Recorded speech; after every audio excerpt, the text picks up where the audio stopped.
Mhm. All right, we're good to go then, I think. Oh my gosh. Painful.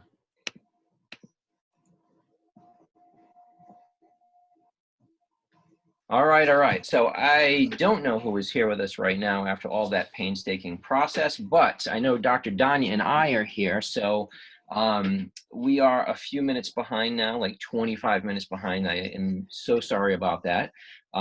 So tonight we're going to talk about bulletproofing your immune system. But before we break into this topic, Doc, just quick background on yourself. How long have you been in practice now, and how long have you been with Chiropractic USA?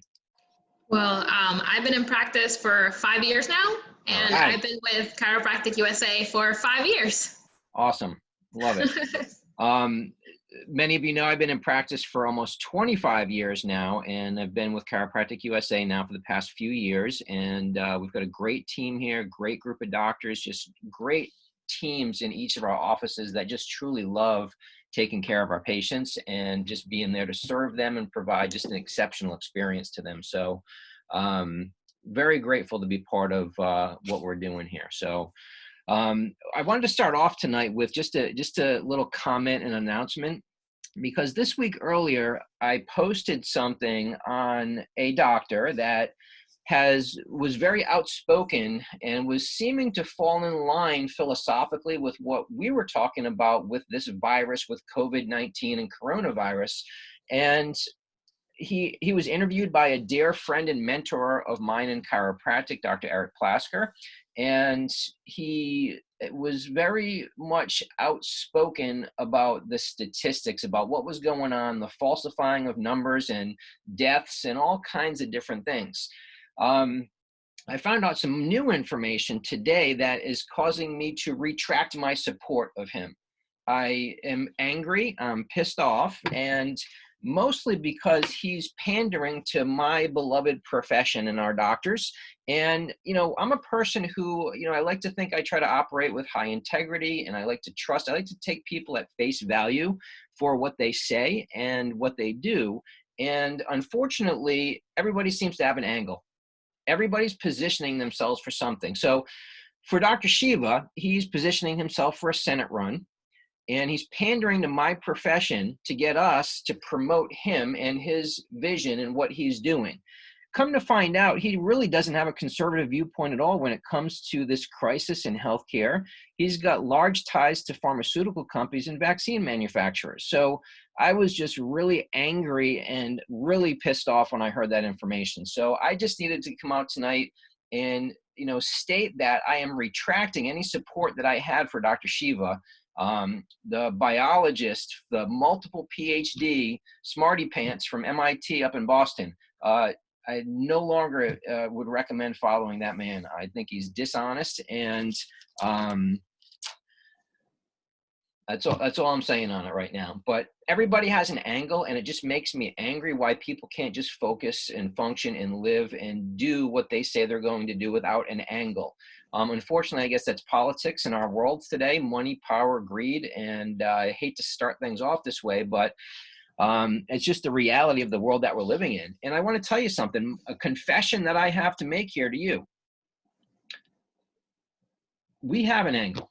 Us as chiropractors in our office has an angle. You know what that angle is? It is to get as many people on this planet checked under chiropractic care and regularly throughout their lifetime so that they don't have to be a statistic in this medical system that's failing today. Our angle is to help people understand the strength that lies within them, the health that lies within them, and that it is expressed through and over our nervous system for a lifetime, as long as we're taking good care of ourselves. So every talk that we do, every interaction that we have, every time Dr. Danya and I put our hands on somebody at the tables, every new patient that we see, every person that signs up with us and stays with us for a lifetime with their family, our angle is to get more people under conservative healthcare that's sane, that's safe, that's going to keep them healthy and not make them a statistic of our failing healthcare system. So that's my confession to get off my chest right off the bat. So let's dive into this topic on bulletproofing our immune system. And Dr. Danya and I, we're going to kind of keep this casual. We're going to bounce this back and forth from one another. We will have, this opened up for questions. And I just want to check one thing there, and we'll open up for questions as we go along and towards the end. So if you have questions, you can type them in, and we'll get to them towards the end. So let's dive in here in bulletproofing your immune system. All right. So as we have discussed, you've heard me rant and rave on my, from my garage and on my daily videos that, we've been focusing on the strength of this virus and not the strength of the host, not the strength of the person and what we can do to strengthen ourselves so that we can function in this world. Doc, I think you can agree with me that these viruses and bacteria, they've been here long before us. They're going to be here long after. And there's going to be a next one right around the corner. And, what are your thoughts on the world coming to a pause and stopping to try to attack and fight a virus and tell everybody to stay home and wash their hands and not really teach everybody, what to do to strengthen their body? What do you think about that? I think it's ridiculous to have the world stop over a virus that has such a low mortality rate and make us all in a standstill, wash your hands, stay away from people, but nobody talks about the things that we can do to make ourselves stronger in order to fight that virus.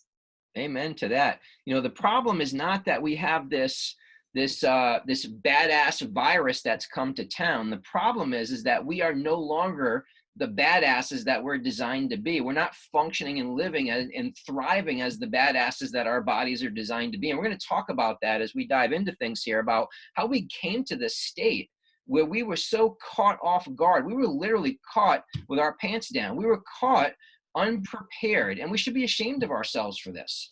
So one of the things that we like to talk about is the incredible power that resides in the human body. It's called innate intelligence. That innate intelligence is God-given. It's there with us at the time of conception. It's there with us until our very last breath of life.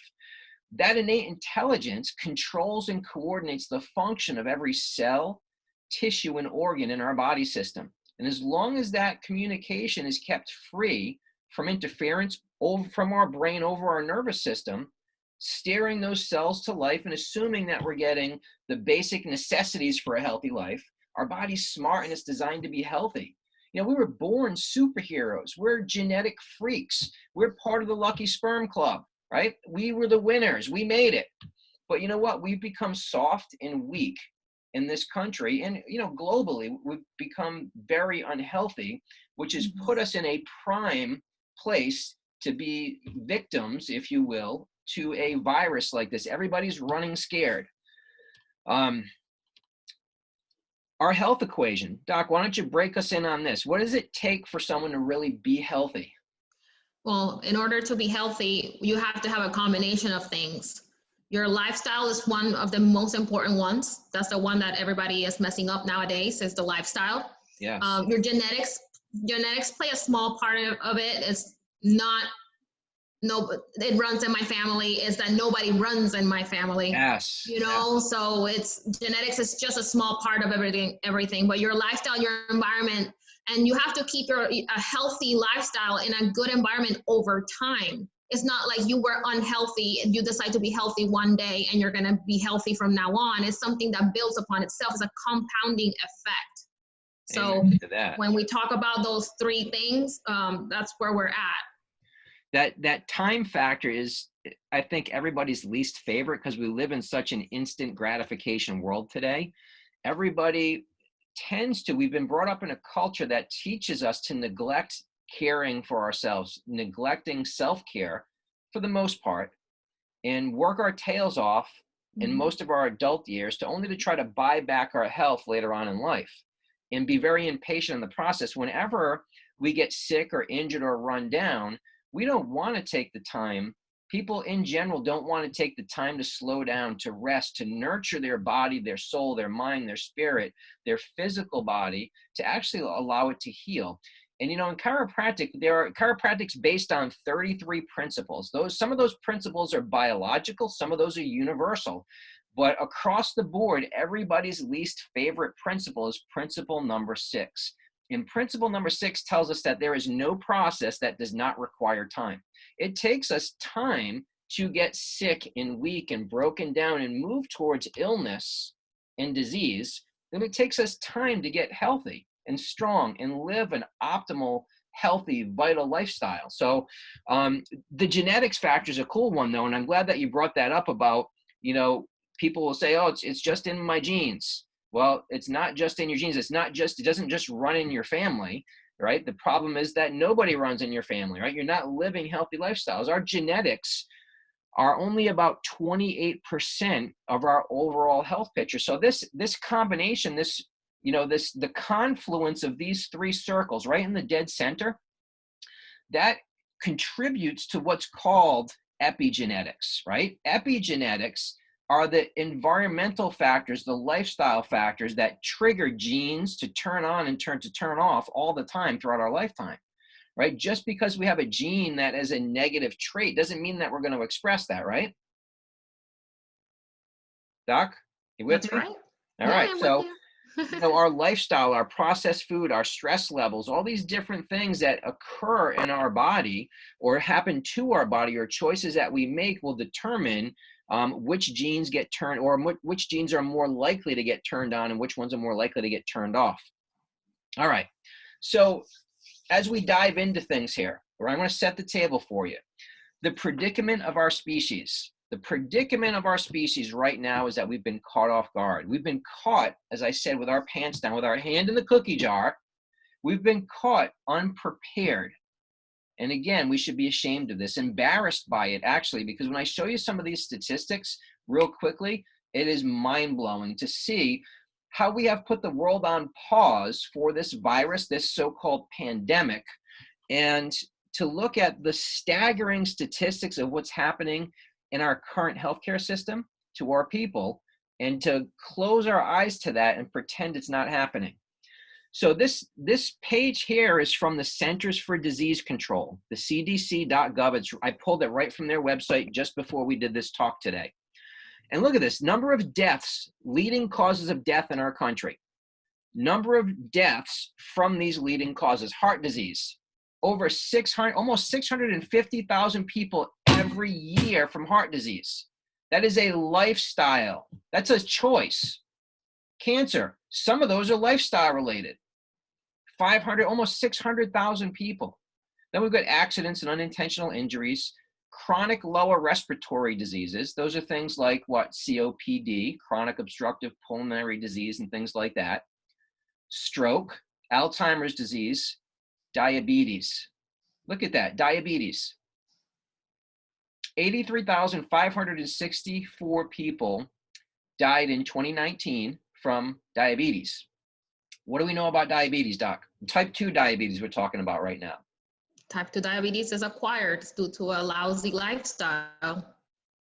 And so lousy lifestyle, right, gives us lousy results with our health. And so diabetes, if you follow the statistics right now of the COVID-19 patients who are dying, we've known from the beginning the people who are most susceptible are elderly and immunocompromised. What does it mean to be immunocompromised, Doc? Immunocompromised, it could be anything from being obese, having heart problems, having diabetes, anything that any chronic illness can be considered immunocompromised, as well as autoimmune disorders. But it means that your immune system is practically not working at the way that it's supposed to. Yes, and what we found, what we've seen so far in the COVID-19 deaths, over 48% of those deaths, the patients were obese. Obesity contributes or creates a chronic low-grade inflammation in the body, and that chronic low-grade inflammation is the source of all chronic diseases. When we are obese, what happens to our heart rate and our blood pressure? Where does it go? It goes up. After that, what happens? We have cholesterol issues, most likely, and then we become pre-diabetic and then diabetic, right? So that chronic low-grade inflammation and obesity is at the core of all of these chronic long-term health issues that are diseases of lifestyle, things that we have control over. That is maddening and it's frustrating. So I want to show you a couple things. We're going to go through these next slides relatively quickly because I don't want to bore you to death. I don't want to bore you. I don't want to kill you and you know, just have you croak from statistics here. So check this out. These maps you can also get from the CDC website, Centers for Disease Control. These are maps on obesity. If you look in the bottom right corner, there's color grades, a color gradient that tells you the percentages. So if you look from 1985 to 2014, our country is getting fatter. It's getting more overweight and more obese. And every year it's growing, and it's growing globally. I did a presentation on this it's something called Globesity, the global trend in obesity. And it is staggering to see the effects of this on health, on human capital, on our lives. 2020, look at our country. We're getting fatter by the year, more unhealthy by the year, more chronic low-grade inflammation, more diabetes, more heart disease, more cancer. People have never been sicker. Again, from the Centers for Disease Control, for the first time in history, okay, children born after 2000, the year 2000, are not expected to live as long as their parents. That should piss you off. That should make you angry. And that should be a wake-up call. You know, we have this, you know, we've had this call to flatten the curve. Flatten the curve so we don't overwhelm our medical system with this virus, with this pandemic. Well, clearly, the medical system in most areas was not overwhelmed because you have people like Mayo Clinic this week laying off 30,000 employees, furloughing 30,000 doctors, nurses, employees. You have some hospitals in this country that are at 30 and 40% of capacity, furloughing people. Whereas, yes, we've got our hotspots in New York and down in Miami and some other areas throughout the country that are at 110% capacity. But look, this stat right here, for the first time in history, children born after the year 2000 are not expected to live as long as their parents. That should be mind-blowing. That should cause alarm for everybody. And we should want to flatten that curve. Would you not agree? Right? We have control over much of this. Diabetes climbing every year. Heart disease climbing every year. Cancer climbing every year. Prevalence of chronic disease growing by the millions every year. Healthcare expenditures, right? We have 5% of the world's population here in the United States. We consume 80% of all of the pharmaceuticals on the planet consumed here in the United States. 5% of the world's population. Almost 50% of all the painkillers are consumed by American citizens on the planet with the 5% global population that lives here. We are spending more dollars per person than almost any other country on the planet, but we don't have the best overall health to show for it. In fact, we are one of the most compromised right now. Would you agree? I hope so. So look at this. Average dollars per person that are being spent. We are almost double than the majority of the others, right? We're double the average. Sad, a sad state of affairs. Bloomberg Health Index. We are ranked the 35th healthiest country. There's 34 other countries before us that are healthier that spend a lot less money on what they call healthcare. If you look at the World Health Organization, we're ranked 38 out of 40 countries that they evaluated. It's not acceptable, friends. It's not acceptable at all. Look at this, 34th in life expectancy at birth. You would think with the technology and where we live, we've got the best healthcare system on the planet. But what we have to understand, do we have a healthcare system or crisis care system, Doc? What would you say? We have a crisis care system. We're always putting out a fire. Yeah. Instead of focusing on the things that are going to help us long term. Yeah. When we apply that crisis care to a somewhat healthy society, what happens to the society then? They get sick. They get broken down. They become weak. They become a statistic in that system that we're going through right now, right? You cannot take crisis care and apply it to a healthy society and expect a good outcome. So again, we were born to be superheroes. We just have become sick and weak over time, right? Because of our lifestyle choices primarily, It's compromised our immune system, our neuroimmune system, our endocrine system. I mentioned we're going to talk about psychoneuroimmunology. Let's break that word down. Psycho is the mental state, neuro is the nervous system, and immunology is that immune system. Our thoughts, the things that go into our body through our eyes, through our ears, right? The interactions that we have with people, what we choose to watch and what we choose to listen to, what we fill our brain with every day, the stressors that we encounter. Right now, we've got a boatload of them with this pandemic. We've got people that are losing jobs left and right. Great to see we're going to be opening things back up here relatively soon in the next days. But we've got people that have lost their jobs. They don't know where their next paycheck's coming from. We've got people who now all of a sudden who do have jobs have to work from home and try to be a teacher to their kids. Mm-hmm. Stress, stress, stress, stress, psychoneuroimmunology. It is no wonder that on top of the lifestyle that we've been living, constant stress, busyness, no downtime, processed foods, lack of sleep, it's the perfect storm for us to be swept up by this pandemic and this virus. So we were born superheroes, but we've become soft and weak. So let's look at how our immune system works. Doc, can you talk about some of these superpowers that we have that we take for granted? Well, in my story, I breastfed my children. For example, I have 2 children, a 13-year-old and a 6-year-old. Yes. I breastfed them, and they are the healthiest children in the planet. Those children, I don't think they've never been sick. Breast milk has so many immunities, so many antibodies, and so many good things for the child that's where your immune system starts. It starts at birth with breastfeeding. It helps your gut wall. It helps your gut wall get healthy. If your gut wall is healthy, you're going to have a better immune system because everything that you put in your body is going to react better. Your T killer cells are also found in your body. They will find those antigens, and antigens are your sickness, your viruses, your bacteria that don't belong there, and they will attack it more efficiently if you have a healthy gut wall. Yes. And then we talk about our superpower. People frown upon fevers and vomiting like it's the worst thing in the world. But if you have a fever, that means your body is actually fighting something that doesn't belong there. So it's good to have a fever to create those antibodies and kill those antigens. And vomiting, I mean, if you eat something that's going to poison you, your body's healthy. Your body knows what to do. Your body knows that vomiting is the best option. Beautiful. I love it. One of the things I want to go back to is, that breastfeeding after birth. I mean, it's a huge, you're conferring your immunity to your child.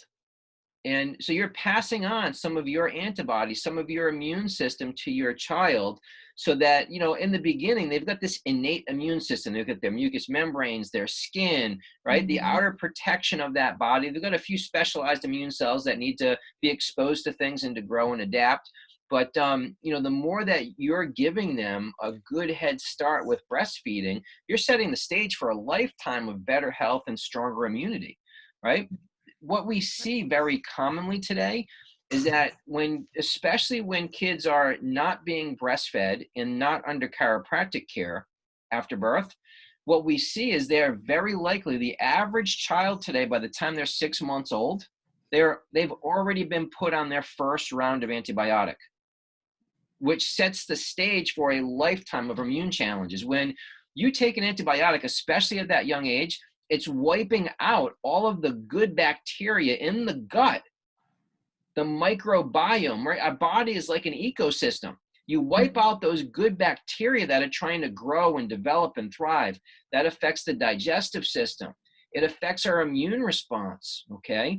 Those T killer cells that you mentioned, right? Every day they're scouring our body. They're looking for those antigens to attack and kill. And every day those T killer cells, they're also attacking and eating cancer cells. Every day in our body, all of us have cancer cells that are trying to grow and proliferate.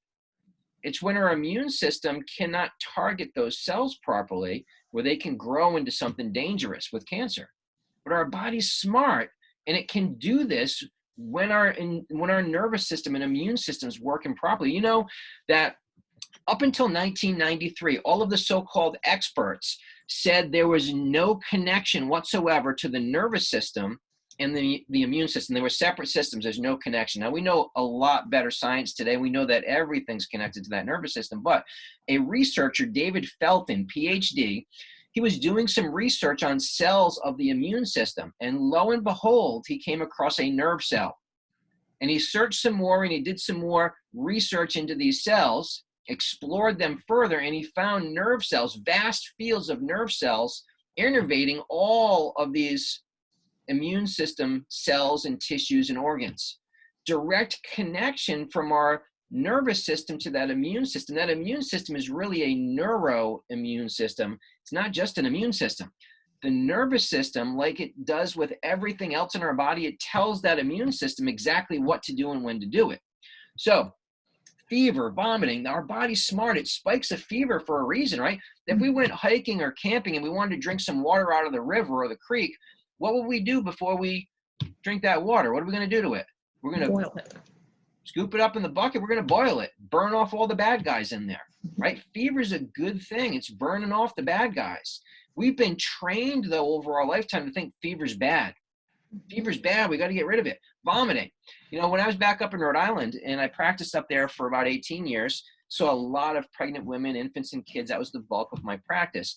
There's this one time, family was coming to see me. They drove about an hour to see me, and the mom had called and said, oh, you know, little Eddie's sick. He's not feeling well, and, you know, we're not going to come in today. So, of course, you know, she knows, like, I know I need to get him adjusted, and my team was like, look, you need to get him here. So they got me on the phone, and, you know, she's like, what do I do? I said, well, here's what you do. Grab a wastebasket, put it in the car with him, and drive here to the office, and let's get you checked. So he threw up in the car on the way in the waste bucket, came in, they got checked, he got adjusted, feeling much better already on his way home. Fever was starting to come down a little bit. Now, sometimes you get adjusted when you have a fever. Sometimes the fever goes up, right? Because the body's more alert and it wants to burn off the bad guys. But time and again, when we see people, the body's trying to get rid of something. Vomiting's not a bad thing. It's not a pleasant thing, but it's not a bad thing. Body's trying to rid itself of toxins that are there. So sometimes you just have to, you know, go with the time factor. Be patient. Have some downtime. Let your body work through some of these things. It's a great learning experience as well. All right. So let's do this quick. All right. This is from a colleague, Dr. Klum. And I had done something like this earlier on the immune system earlier last week, but this looked way prettier than my scribbly writing. So let's start over here to the left of the page where it says immunity. So let's look at the immune system. We've got two types of immunity: innate immunity, and that's the one that we've been talking about. We're born with that. Our mucous membranes, our skin, some of those specialized cells inside the body and the gut, right? Innate immunity. Adaptive immunity, there's two kinds. There's an artificial and a natural. The natural, we have passive and active, right? The passive comes from mom, breastfeeding. That can also come from, let's say, well, we'll just stick with breastfeeding right now. And then the other natural is an active infection. The body encounters a virus, a bacteria. Body's going to attack it and it's going to get stronger. It's like developing a muscle. Then we've got these artificial adaptive immune pathways. Passive, which is an antibody transfer, and active, which is immunization. Now look, Doc, do we want short-term immunity or long-term immunity? Long-term immunity, of course. Every time, right? So when I was a kid, I had chicken pox. I have lifelong immunity to that, right? Now that I've got antibodies, I've had that, I'm not going to get chicken pox again.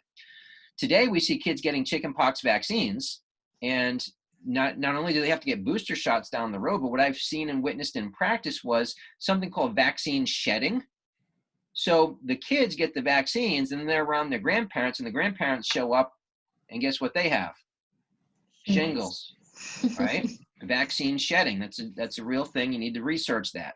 So let's look at this. Under the artificial immunity, it's short term. Passive is an antibody transfer. Let's say somebody was exposed to some virus or bacteria. They had antibodies in their body. We could take those antibodies and put them in someone else's body. It would give them a temporary immunity, similar to breastfeeding. It's a temporary immunity, right? You're giving some antibodies from your body.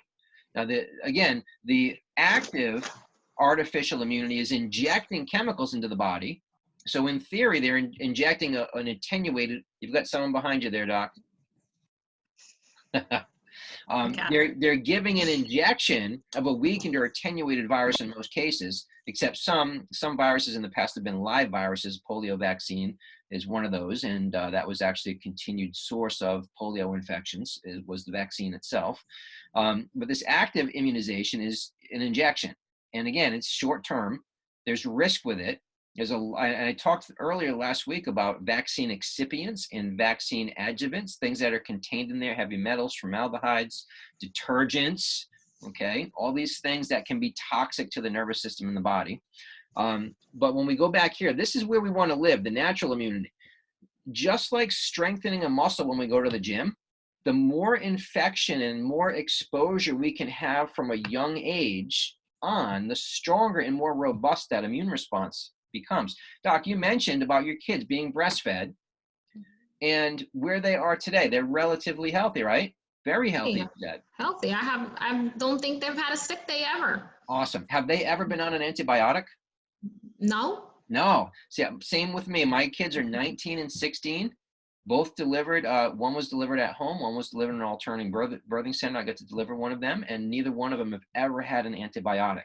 Now, that in and of itself should cause families to want to know what we do and why we do what we do. The fact that our kids have never had an antibiotic is huge. It sets the tone for the rest of their life, right? So let's get away from this page because it's a little overwhelming. So what happened though, when this virus came around, this big bad virus, the world shut down. We got scared. We didn't know where to turn. We listened and plugged into the news, the media, the people that we trusted to be experts. And what did we have? A world that came to a pause. Why? We had bad information. Bad data will always give you bad decisions and bad results. We've had data that was projecting millions of people dying from this virus. So yeah, that caused panic, fear, hysteria. The reality is those numbers got toned down relatively quickly. It came down to a couple 100,000. And now projections are going to be similar to a regular flu season. And what have we done? We've shut our entire world down because of it. Now look, Doc, I think you can agree with me. There are people who are immunocompromised that need to be concerned about this stuff, right? But if we're relatively healthy and functional, we should not have to shut down our world. We shouldn't have to stop our jobs and our life to take care of the few of our population who are compromised. We should quarantine those immunocompromised people and let the rest go on so we can develop something called the herd immunity, right? Yeah. What happens with herd immunity? Herd immunity means that most of the population would develop antibodies to a pathogen, and then it would innately protect the people that are immunocompromised, that if they were to get that pathogen, it would be deadly for them. Absolutely. Absolutely. That's what we need. That's what we should have done. We see examples of that in other countries. So it's time to change the conversation, okay? We need to stop focusing on the strength of the virus and start focusing on the strength of the host, the strength of our bodies, because they're designed to be healthy. They're strong. They're incredible in what they can do. But here's what's happened, and here's what got us into the predicament that we are in. Number one, we have lost personal responsibility. We have put our responsibility for our health on somebody else, a doctor, a healthcare system, an insurance company, a wife, or whoever, a spouse or whoever. We have abdicated our own responsibility to take care of ourselves, to do self-care, and put it off to somebody else.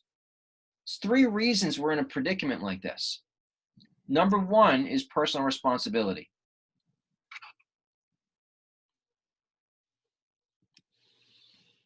Number 3, we'll tell you later. But number 2, we've also lowered our expectations of what health is. We've lowered our expectations of what it means to be healthy because we've become comfortably numb. We've become numb to the statistics that I shared with you and just have accepted that that's the normal. We've accepted that, hey, everybody's going to get some kind of heart disease or cancer or diabetes or be obese. Why? Mm-hmm. Because it's the lifestyle that we've embraced and we've allowed to be passed down to our kids. What's mind-blowing to me is that, you know, we have a lot of animal lovers, just like you do in your practice, right? And you think about this for a second. If I came to your house and you just had a little cute little cat walking behind your head there, if I came to your house and I put down a bowl of Cheetos and a little bowl of Coke for your cat to drink, you would slap me and then invite me to leave pretty quickly. You'd be like, what are you doing? What are you thinking? Right? So, and just work through this with me for a second. If we did that to somebody, anybody, they would be like, what the heck are you thinking? You don't feed that to the animal. That's for the kids, right? Yeah. Let's give that why sick. wouldn't we feed it to the animal? Because the animals will get sick. What makes us think that we can give it to our kids or ourselves then? It's mind-blowing to me. Mind-blowing. But that's what we do, right? We give the animal the good quality stuff and then we feed ourselves and the kids the crappy stuff. And we expect good results and high performance. We've lowered our expectations so much it's not really acceptable anymore. This right here, this is what we think. We think that we wake up one day, we're healthy. We wake up the next day, we're sick. All of a sudden, tomorrow I wake up and I have heart disease. All of a sudden, I wake up tomorrow, I have cancer. It doesn't happen that way. Health is a process. We're always in flux. We're either sick, not sick, or healthy. We're in flux on a continuum called the illness-wellness spectrum or continuum. So check it out. On one end, on the left side of the screen, you have premature death. On the right side, we have high level, high function, optimal wellness. In the middle is our neutral point, comfortably numb. So what happens is this. We go through our life and we neglect our health. We're working our tails off. We're not sleeping very much. We're not exercising. We're not eating really well. We're eating on the go all the time because we got such a busy, crammed schedule. So we start to have an early departure from wellness and we start moving towards the left on this continuum. We may or may not have some symptoms for a while. We might have some signs that show up, but they go away, right? That's no different than putting tape on the oil light and continuing to drive. Check engine light, oil light shows up. We put a piece of tape over it and continue to drive. That's what we're doing with medications. Our blood pressure's going up, our weight gain's happening, we're pre-diabetic. What do? We take the medication to juggle our physiology around to make the numbers come out good and look good on a report, but we haven't changed our lifestyle. We haven't been taught to change our lifestyle. It might be suggested in passing, but no one's really digging in to say, hey, you're gonna die. This is a slow death you're embarking on here. Let's change it while we can. So the goal of our current healthcare system is to get us from symptoms or disability or disease back to neutral, comfortably numb. Where the wellness paradigm says this. The wellness paradigm says you are so much more than just comfortably numb. You are a being, mind, body, spirit that should be functioning at this optimal, healthy level. How would you define optimal health, Doc? Optimal health? Yeah, optimal health, wellness, vitality. How would you describe it to your patients? I would describe it as somebody that's being adjusted regularly, eats healthy regularly, exercises regularly, sleeps at a good cycle, has a good cycle of sleep, low stress. That would be an ideal person or level of wellness. Beautiful. I love that. And so we can define optimal health as a state of optimal physical, mental, social, and spiritual well-being. The key part is this next part. So listen, not just the absence of disease or infirmity. What that means is just because I'm not sick, just because I'm not expressing signs or symptoms yet, doesn't mean I'm healthy. Just as if I'm expressing signs or symptoms, doesn't mean I'm unhealthy. If I have a fever or I vomit, doesn't mean I'm unhealthy. That's my body expressing health through symptoms. My body's figuring out things aren't right and addressing it. But if I go through my life comfortably numb and I pretend because I don't feel any symptoms or my medications are regulating things well enough, I'm healthy. That's the biggest, boldest lie that we've been allowed to let people believe. And it's killing people. It's bringing them to an early grave. It's not acceptable. And I know that I can say this, and I know that you can say this, but we say this together, not on our watch. If you're patients of ours, we want you living to the right side of the spectrum. And we'll walk through fire with you to help you get there. And that's why we do these workshops and webinars for you, to teach you how to eat right, to move right, to think right, to live right, so that you get the best from your chiropractic experience in our offices. That's why we do these things. So immunocompromised, as we touched on before, anybody with those challenges, that chronic low-grade inflammation leading to diabetes, leading to heart disease, leading to cancer, leading to these chronic diseases, weakening the body, weakening our structure, weakening our immune system, so we don't have as quick or as fast or as much of a robust immune response. We are more susceptible to get sick and run down and have major complications from what should be a very minor infection, right? Immunocompromised. Now remember, this is a neuroimmune system. That immune system is controlled and coordinated by the nervous system. Everything in our body, our endocrine system, our immune system, it's all under the direct influence of our nervous system, the brain and the nervous system, okay? We cannot forget that. Most importantly, what we have to understand with these chronic diseases, we don't get sick, we do sick. And what's the opposite side of that same coin is that you don't get healthy, you do healthy, right? That's what we teach people all the time. It's a lifestyle, it's a choice, it's a process of time, either in one direction on that continuum or the other. The choice is yours. Here's the thing though, and Doc, I think that you can agree, as much as we love our patients and we try to teach them the best that we can, right? Doctor means teacher. The choices that we make in our lives, only you get to enjoy the benefits of those choices or the consequences of those choices. Nobody else but you. You have to take responsibility for your health, for your own health. You have to step up to the plate and say, I need to start taking care of me. Mm-hmm. Why? So I can be a better example to my kids, so I can be around for my grandkids, so I can have a better relationship with my spouse, so I can be at my best in my work and my job and the things that I love to do and care about the most, because I'm worth it. So we need to get healthy and do healthy on a regular basis. Mm-hmm. And regardless of the health issue, regardless of how bad or dark or dim it might seem, is there hope, Doc? Is there a possibility for them to get healthier and stronger? Of course, there's always room for improvement. Absolutely. As long as there's life flowing through our body, we can get healthier and stronger. What's really cool, when I was, the beginning part of this whole pandemic and virus thing, as people started to withdraw from nature, what did we see happening in nature? As people and traffic started to come to a grinding halt, what did we see in nature? Flourished. Yeah, very cool. We saw the canals in Venice, right? Clearing up. Dolphins swimming through them, jellyfish swimming through them. We were actually able to see pictures of the Himalayas from 100 miles away. You couldn't see that before. We saw smog lifting in LA and in China, right? The earth is an ecosystem. It goes through cycles of cleaning itself up. Our body's not any different. Our bodies are micro ecosystems. And the moment we start to make better choices, that moment they start to heal and they start to get stronger. It's what they want to do. It's what their nature is. So remember, you've got a choice. Every choice that we make brings us closer to the illness and the weakness, or stronger to health, wellness, and vitality. And the choice is yours. The results are yours. The benefits and consequences are yours. So Superman, superheroes. Superman had a weakness, one weakness, and it was kryptonite, right? So he had all these really cool superpowers. He could fly. He had X-ray vision, strong, like amazingly strong.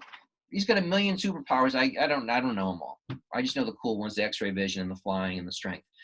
But he had kryptonite was his weakness. So if he came in contact with kryptonite, what happened to his superpowers? They went down. He had no power over kryptonite.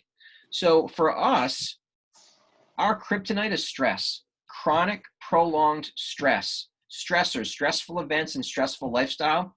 That is our kryptonite that weakens our superpowers that we've been talking about. The superpowers of that immune system that has an amazing ability to heal and repair and respond and adapt us to the crazy world that we live in. Stress is the kryptonite for that.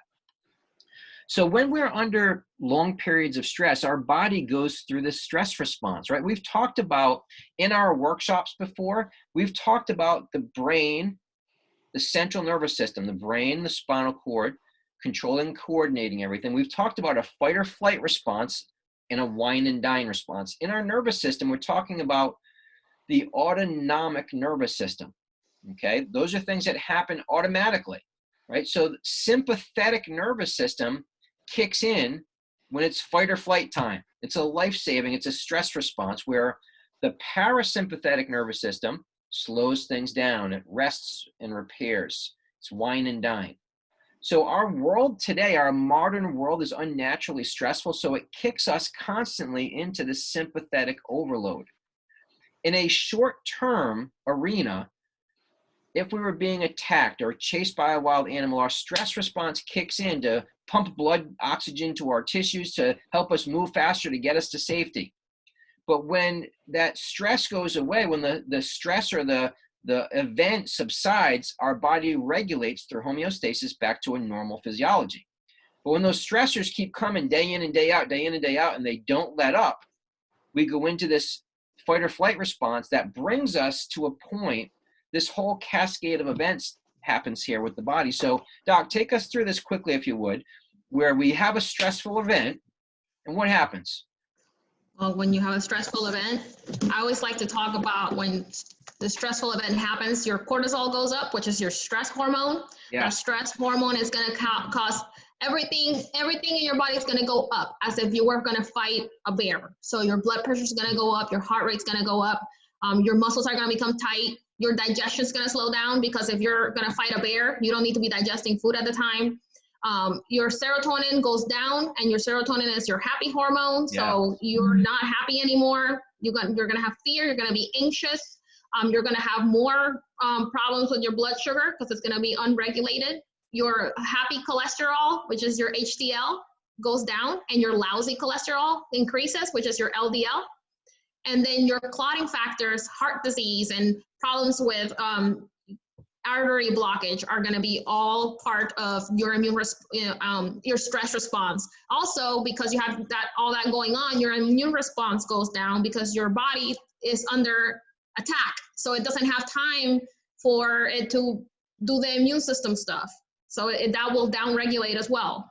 So normally, if we had a strong, robust immune system, and we came in contact with a virus or a bacteria, our body's smart in its response. It can handle that. But when we're stressed and overwhelmed and run down, and we get to this state of exhaustion, we come in contact with those same harmful viruses or bacteria. Our body cannot mount that immune response that you just talked about. So that adaptive physiology, that sympathetic state, that overloaded state, our immune system's crashed. And what the end result of that is sickness and illness. So that happens really quickly in our brain, right? The HPA, the hypothalamus pituitary adrenal axis. We go through this in some of the workshops. I'm just going to cover it really briefly here. But if you took your hand and you take your thumb and kind of wrap it underneath and wrap your fingers around, it's kind of like a side view of the brain, where this is the prefrontal cortex. That's kind of like the CEO, the organizer of the brain. It's always sensing the environment to help us adapt, think, be creative, to organize and plan and strategize. Underneath here, that hypothalamus, that's that lymphatic system, the amygdala, the amygdala, that is our reptilian brain, our survival mechanism. So when we're under stress, that amygdala kicks in, and that triggers the adrenal glands to kick out epinephrine, and it goes through that process that Dr. Danya just took us through here, okay? This is the neurological pathways that happens with it in the body. And when that's happening on a continual basis, it will also, similar to tripping a circuit in your circuit breaker, if you overload a circuit in your house, well, when these organ systems are overloaded, it will trip a circuit in the spine, and we call that a subluxation. We'll talk about that a little bit more in a minute, but that's all I'm going to say on that for now. This can be a really deep dive in this conversation, but that HPA axis, it starts in the brain, sends messages down to that adrenal gland as it's, you know, taking us through that sympathetic state that Dr. Danya just explained to us. So the primary sources of stress for us, Doc, why don't you talk about these? Okay. So the primary sources of stress are your 3 T's: your thoughts, your toxins, and your traumas. Thoughts is what you think, things that you think about. Your like Dr. Edelson always says, stinking thinking. Yeah. Because bad thoughts, stressful thoughts, psychological problems, all that is going to cause stress. Toxins is whatever you put in or on your body. So it could be like detergents, foods, toxins that you consume that you don't even know that they're toxic, like junk food. And traumas, it can be divided into micro or macro traumas. Macro traumas being big things like slip and falls or accidents, or the more common ones, which are your micro traumas, which would be using your computer, your cell phone for a long period of time. Absolutely. So when we have a subluxation in the spine,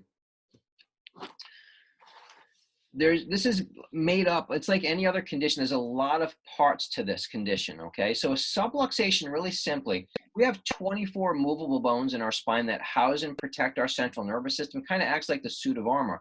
And because of those stressors or the stresses we encounter, big ones and little ones on a daily basis, like Dr. Danya was just saying, it leads to this condition called subluxation, where there's joint misalignment. There's soft tissue damage that results, depending on the nature of the problem. That soft tissue damage ultimately will create some scar tissue. Some inflammation will lead to nerve irritation in there, and that will cause muscle spasm, weakness, or imbalances that will continue to restrict and lock up that joint. Now, the body, when that joint is not moving properly now, there may or may not be pain there, but what happens is the body perceives that as a stress response. There's something that's not right. It's perceiving it through the nervous system. And so the body kicks in the stress hormone production that Dr. Danya was talking about, cortisol, which ultimately alters the immune function. Okay, it crashes that immune system. The more prolonged states with high cortisol lowers that immune function, right? So as I mentioned, that spine is the suit of armor for that delicate nervous system. That's really, your chiropractor's focus is on the brain and on the nervous system. The spine just protects that. That's our avenue of approach to actually influence that nervous system.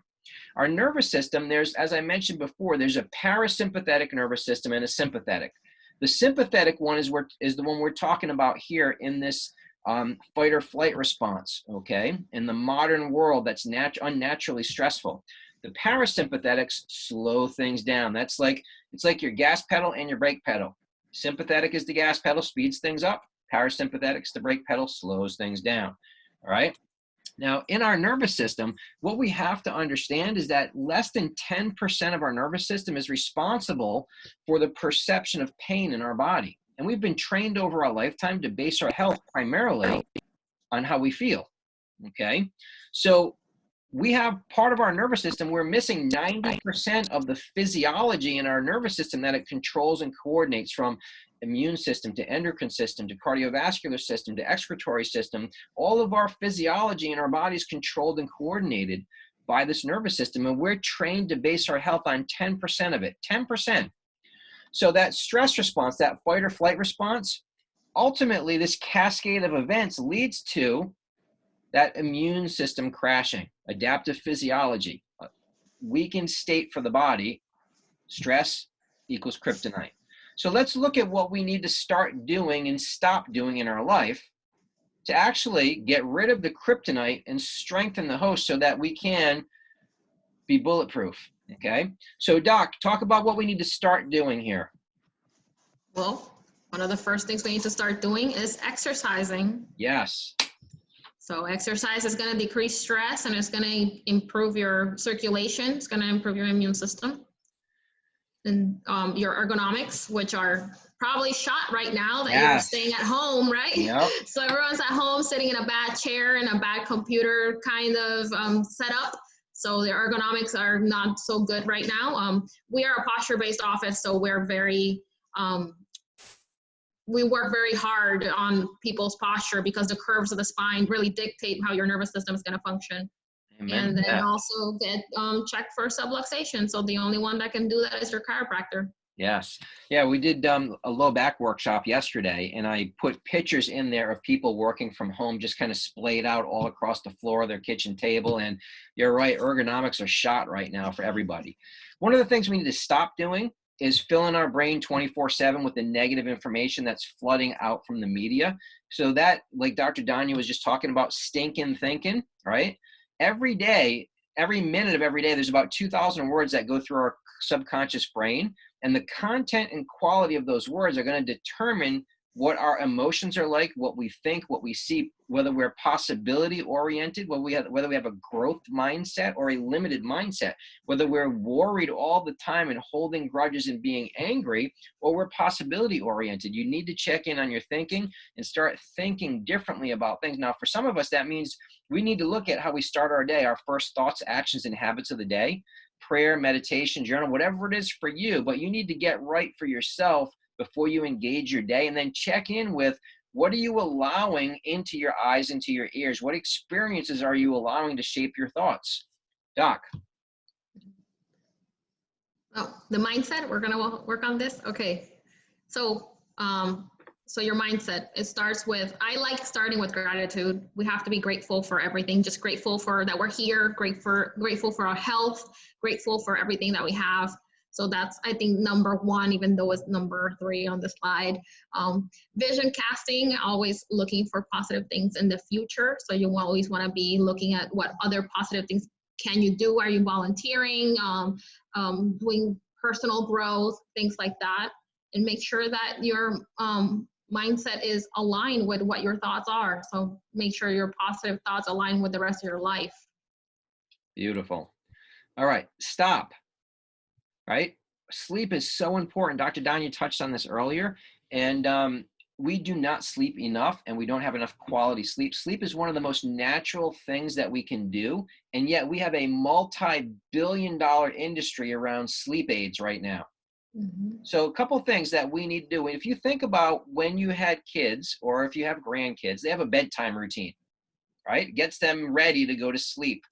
We should still have that as well. So before you go to bed, at least 30 to 60 minutes before you go to bed, shut the TV off, unplug the computers, the iPads, get away from technology and the blue light. It stimulates your brain, keeps you up. Things that, as you wind down your night, do things that are calming to your body. Maybe you plan out your next day. You get ready for that next morning. You get your clothes ready for work. If you're not working from home, you get your clothes ready, you make a lunch, you prepare for your next day. Limit the alcohol. Limit stimulants. If you're someone who's very sensitive to caffeine, eliminate that in the afternoon. Maybe have 1 cup in the morning, right? That way it's not keeping you up at night. Your room should be dark. It should be a sanctuary in there for sleep. So I touched on that a little bit here. So the things that we need to start shooting for, 6 to 8 hours a night of sleep, ideally in that range. Your room should be nice and cool and dark and quiet. Get rid of blue lights. Unplug phones that are by your nightstand, that are right by your head. Make sure you've got a good supportive mattress that's comfortable but supportive, and shoot for that 8 quality hours. If you find that you're getting up to go to the bathroom regularly, number one, make sure you mention that to your chiropractor. So a lot of times there's subluxation in the lower back or possibly the neck that could be contributing to that, but also get your water intake, your fluid intake done earlier in the day rather than at night before going to bed. Some people will go all day and not drink, and then, drink a half gallon before they go to bed. No wonder why they're up every 2 hours peeing. Okay. So what do we need to stop doing with what we're feeding ourselves, Doc? Well, toxic foods. We talk about stop eating toxic foods. Toxic foods are going to be everything that's processed. So we want to stay away from processed foods as much as possible. If it comes in a package, it's probably not good for you. So the best way to do that is to shop around. And when you go to the supermarket, shop around the edges of the supermarket. Don't go into the aisles. That way you get the most healthy, nutritious food, things that are perishable, that will let you know that that's actually good for you. Stop the added sugar. So a lot of things have added sugar. Like I find A lot of people have no idea that white bread has sugar in it. They think that it's healthy. They think, oh, I eat bread, I eat sandwiches with bread, and they think it's a healthy thing to have a ham and cheese sandwich with the processed cheese, processed meat, and the sugar full bread. So things that added sugar can be anywhere. It can be in your ketchup. It's going to be in all your additives. So it's very important that we stay away from it as much as possible. And also stop starving yourself. There's a difference between fasting and starving yourself. Some people have a fasting time, which means they only eat from, let's say, 12 noon till 8 p.m. and the rest of the time they're fasting, which is intermittent fasting, which is different and it's good for you. But some people starve themselves, which they drink coffee in the morning and then they forget to eat, and they don't eat till they get home at 8 o'clock at night, and then they stuff their face with whatever they find in the refrigerator, and that is also not a good thing to do. Excellent. All right. Hydrate. Okay. Stay hydrated throughout the day. Coffee, tea, things like that, those actually dehydrate the body. They will act as diuretics and force fluids out of the body. Make sure you're getting a lot of water during your day. Ideal, routine for us food-wise is following somewhat of a paleo diet. We have Paleolithic genes in our body, and that's really the diet that we're meant to consume. Good whole foods, lots of vegetables, meat, fish, good quality foods. Supplementation, let's talk about that, because one of the things that's maddening to me and frustrating, I don't know about you, Doc, a lot of times people will ask, well, Doc, what can I do about X, Y, and Z problem? What can I do? And then I'll tell them what they need to do. And they're like, yeah, but what can I do? They really mean, what can they take? Because we're such a society that looks to take something instead of do something. So from the doing standpoint, there's 4 things that we need on a daily basis for supplementation. Number 1 is a good whole food multivitamin. Number 2 is a probiotic. Number 3 are omega-3 fish oils. Okay. Number 4 is vitamin D. So this is a kind of a good, well-rounded supplementation routine here, but vitamin A, vitamin C is really important for your immune system right now. Liposomal vitamin C gets absorbed a little bit faster, but you can shoot for up to 2,000 milligrams a day for vitamin C. You can go up to 10,000 milligrams a day for vitamin C. The only side effect to it is you might have loose bowel movements, okay? But even 2,000 milligrams and under, it's going to give you a really good, robust immune response. It's going to support your body. It's not necessarily going to be directly enhancing the immune response, but it's going to support your body. The more sugar that you consume, sugar has a similar molecular structure as vitamin B and C, and it can bind to the cells in those sites. So it doesn't allow those vitamins in and actually will weaken the immune system. But vitamin C, really important. Vitamin D is important for our immune system and our bones, but you can get vitamin D from the sunshine in supplement form. In the winter months, even in Florida, we don't get enough vitamin D, right? So what's a supplement that someone could take that's really good over the winter months? That's, taking like a cod liver oil, has vitamin A and vitamin D in there. And then during the summer months, you switch over to just a cold water fish oil. You've got zinc in here. Zinc is not something that you want to do in high dosages, but maybe 25 to 50 milligrams a day. The pre and the probiotics are huge, especially if you've been on antibiotics. You need to recolonize that body. But the prebiotics are really important. You can get those from foods or from supplementation. The prebiotics are what your body's going to use to build new probiotics with, right? And then the fish oil. So that's your ideal supplementation routine. Now, great way to get a lot of this stuff you can do through supplementation. You can make smoothies and things of that nature, but super important. This slide here, it's really a little overwhelming, but let me just quickly walk you through this because of the amount of time we spent talking about diabetes. We're going to be wrapping up here in just a couple minutes, so hang tight with us. But this talks about vitamin D, insulin resistance, vitamin D, and the risk of COVID-19. So check this out. In the top left, follow along with me. Insulin resistance.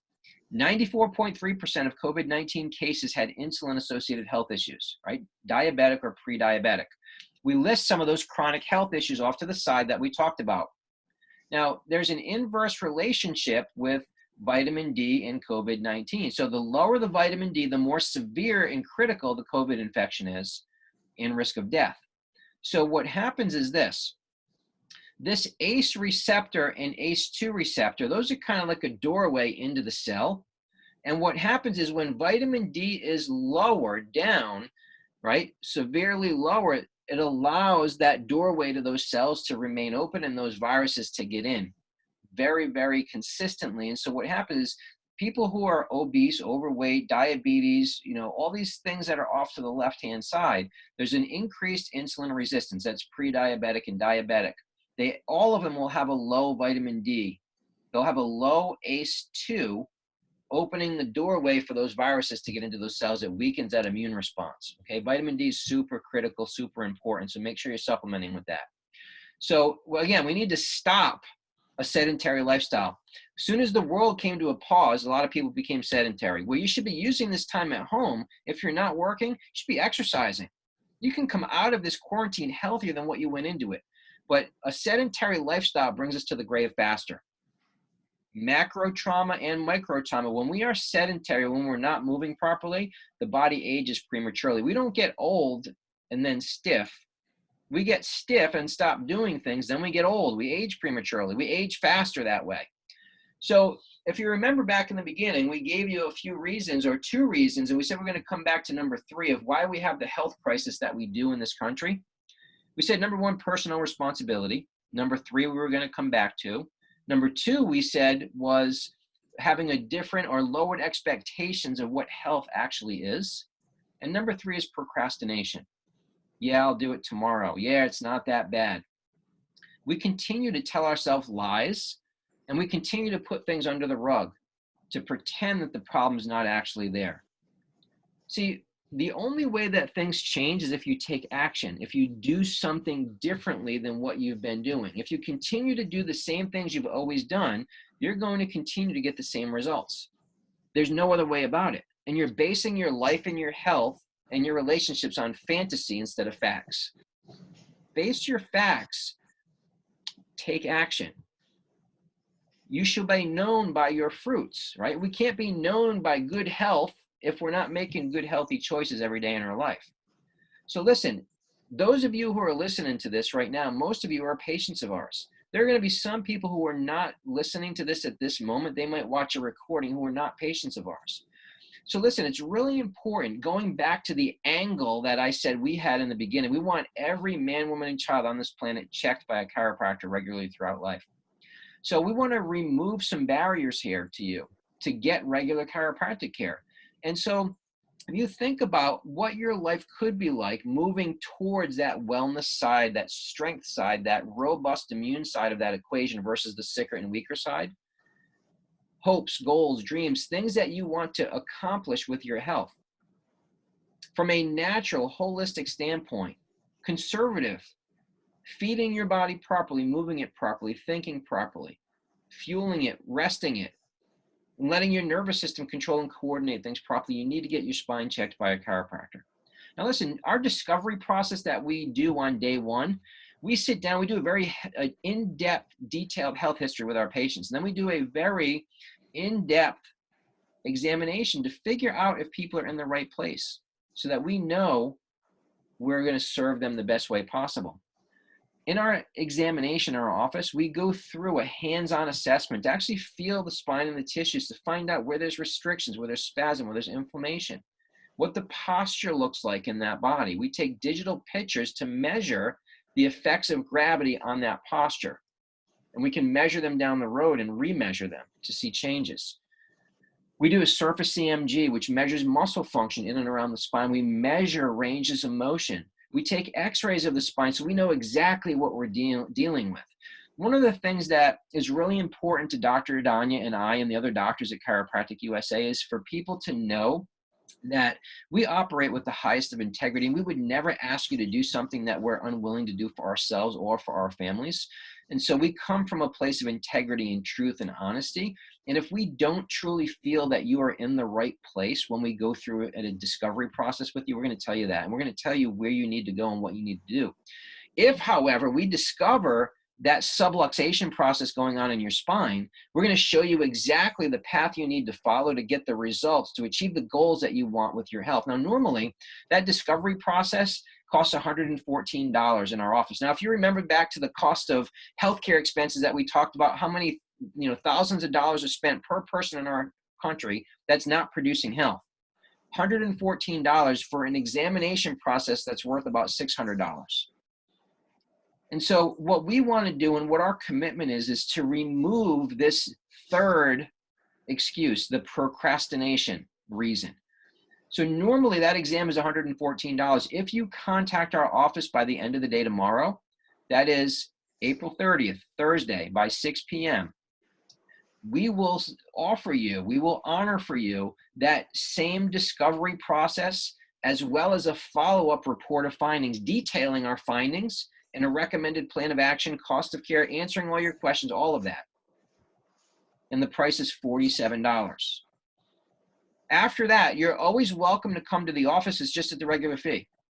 So we want to incentivize you to a friend, a neighbor, a family member. Those of you who are patients of ours, share this with them.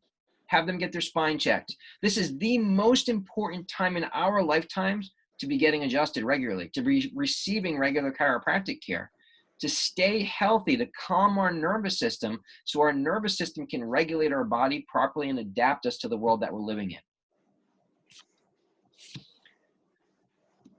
Doc, thank you for your time tonight, and I really appreciate you jumping on here with me to do this. I apologize to everybody for the technical difficulties that we continue to have with this, that I continue to have with this, and there's got to be something, some subluxation, some communication error with my software and my computer with Facebook, but I'm going to get that figured out. And as I mentioned this morning, if something's worth doing, it's worth doing poorly at first. We don't have to look pretty and fancy. We don't have to be polished and professional all the time, but we've got a really important mission and we've got a really important message to get out to people. And regardless of what it looks like or what it sounds like, we're committed to doing that for our patients and for our community. So I appreciate everybody hanging in there and working through this with us. And we're going to figure out these technical difficulties. We'll get it nailed down. And, you know, in closing, Doc, is there anything that you want to share, anything that you want to say to wind down and wrap us up here, to encourage people to end on, you know, a dose of hope and optimism versus the doom and gloom that they're hearing every day? I like to tell everybody that if you don't have health, you don't have anything. So you got to take care of yourself, be a little selfish, and get yourself a discovery process. Awesome. Well, I thank you very much, Doc. I thank all of you who joined us tonight. And for Dr. Danya, it's Dr. Gary from Chiropractic USA. Until next time, over and out. Have a blessed night.